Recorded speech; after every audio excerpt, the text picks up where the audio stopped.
আসসালামু আলাইকুম। আমার দেশ বা প্রবাস, আপনারা যে যেখানে যে অবস্থায় আছেন, আমার এই ভিডিওটি আপনারা একটু সকলেই মনোযোগ দিয়ে দেখবেন।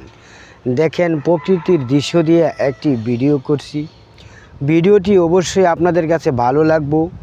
দেখেন, এই যে একটা ঝিল, এই যে দেখেন চারিপাশে মিল, ফ্যাক্টরি, কল কারখানা ইত্যাদি ইত্যাদি। এই যে একটা গম ক্ষেত করছি আমরা। প্রকৃতির দৃশ্য, গম ক্ষেতটি খুবই অসাধারণ লাগছে, তাই না ভাইয়া?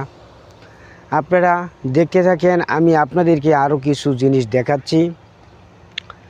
ভিডিওটি হয়তো ভালো লাগতে পারে আপনাদের কাছে। এখন বর্তমানে ধান চাষের সময় আছে, বুড়ো ফসল। এই যে দেখেন, কিছুদিন আগে রোয়া লাগানো হচ্ছে। রোয়াগুলি মোটামুটি অনেক বড় হয়ে গেছে ইনশাল্লাহ। এই দেখেন লাউ শাক, এই যে টমেটো, নানান ধরনের সবজি এখানে আছে। আপনারা একটু লক্ষ্য করে দেখেন।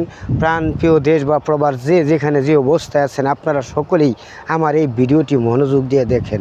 প্রিয় ভাই, আমি যেন ভালো ভালো ভিডিও করতে পারি, আমাকে উৎসাহ দিবেন। আমি আপনাদের সবাইকে মন থেকে ভালোবাসি।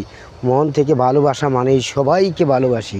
আমার কাছে কোনো হিংসে নেই, আমার কাছে কোনো রকমের কোনো হিংসে নেই। আমার সামনে যার ভিডিওগুলো আসে, প্রত্যেকটা ভিডিও আমি দেখে যাই।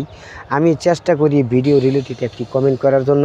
প্রিয় ভাই ও বন্ধুগণ, আপনাদের কাছে যদি ভিডিওটি ভালো লাগে, তাহলে আপনারা সকলেই মনোযোগ দিয়ে ভিডিওটি দেখবেন। আমি যেন আরও ভালো ভালো ভিডিও তৈরি করতে পারি, আমাকে একটু উৎসাহ দিবেন। ভিডিওটি হয়তো একটু মোটামুটি লম্বা হয়ে গেছে, তারপরেও আপনাদের কাছে ভিডিওটি নিয়ে আসছি। ভিডিওটি আপনারা সকলেই একটু দেখবেন প্রিয় ভাই ও বন্ধুগণ।